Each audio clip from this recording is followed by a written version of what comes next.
Sebastian Rogers is still missing, and it's very concerning that there's no updates or arrests from law enforcement. They still don't know what happened to Sebastian. Where are the ground searches?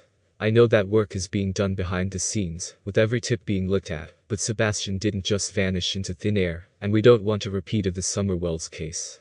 While many of you have probably seen my videos on these messages from so-called Chris Proudfoot's cousin, they really disturb me. Well, there's a huge possibility that it's totally fake and some creep making things up for attention. I can't help but wonder what if. Then I've come across comments which say the theory makes sense, so let's look at that today.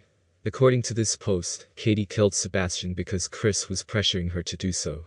Did Chris want Sebastian in the house? No, he didn't. Sebastian was set to move in with biological dad, Seth, in the summer.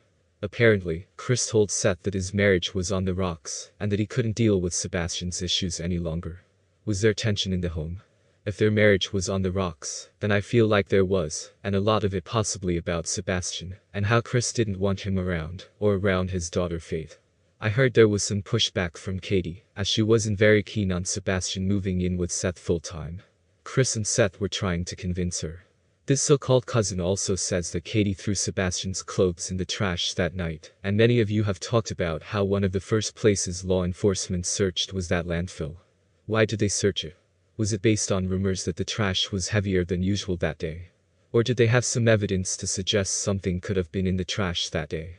Interestingly enough, the post also talked about Chris's mother and stepfather, and how they knew what happened but didn't want Chris to end up in prison. This has been a theory from very early on.